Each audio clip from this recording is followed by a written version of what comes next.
You know how I got land? I was homeless. And I used to fish all the time. I wasn't fishing playing, I was fishing catching fish, because I drive to a rest area, because I kept charcoal in my trunk.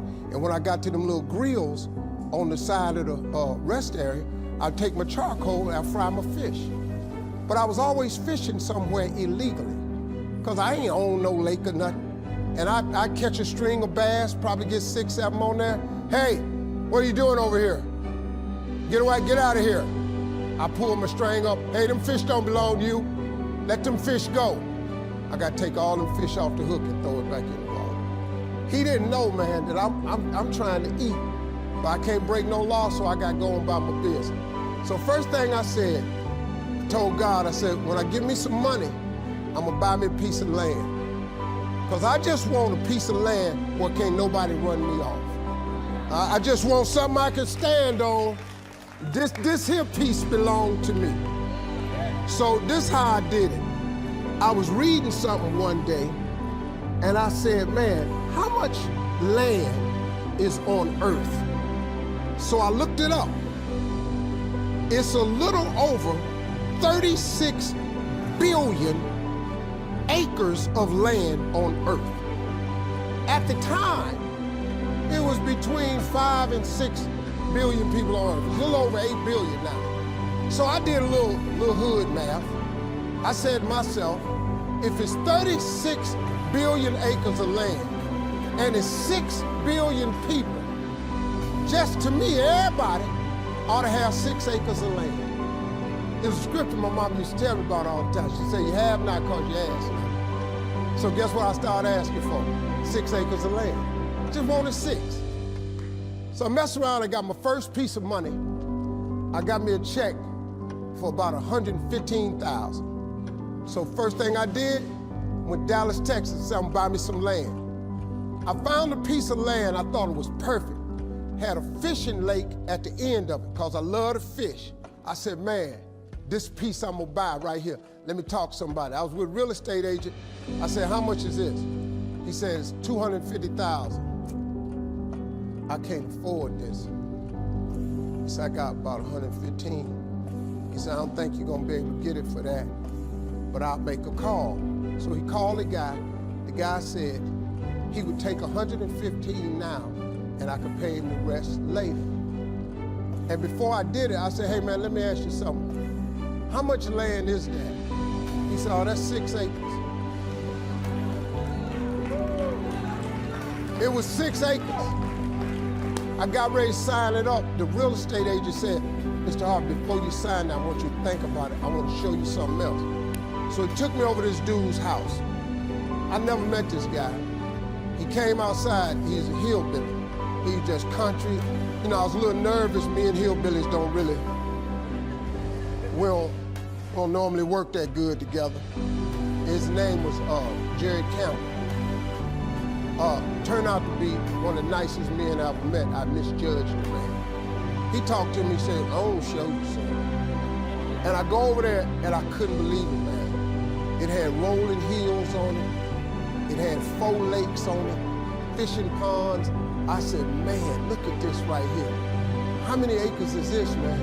He said, 16 acres. I said, man, I can't afford nothing like that. He said, well, hold on, I'm in a tide right now. How much you got? I said, well, I was gonna do this other piece of land. I got 115 I'm gonna pay now. And if you give me a year to pay out the rest of it, I could buy it from you like that. He said, tomorrow morning, if you bring me a $115,000 check, I'm gonna give you this land. So I got the 16 acres of land the next day. So I said, wow, that's how it worked. You have not because you ask not. I asked for 6. Soon as I was gonna buy the 6, he put some grace on it. Next thing you know, I got 16 for the same money. So I got to thinking. I got a couple partners in Cleveland that's locked up. They not getting out of prison. So I asked God, could I have a 6?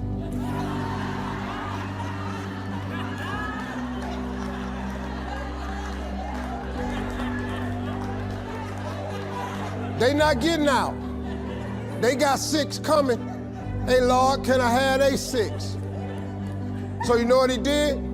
Some land opened up next to it. I bought 18 more acres. I bought it. So I went back up to Cleveland. I was hanging out one day. My boys was on the corner. I told them, I said, look, man, I can't hang out on corners no more. I'm trying to get my TV career started. Oh, you done changed, man. This what's happening. So now you done got this little money. You done forgot where you from. I said, okay, hey, Lord, can I have A6 too?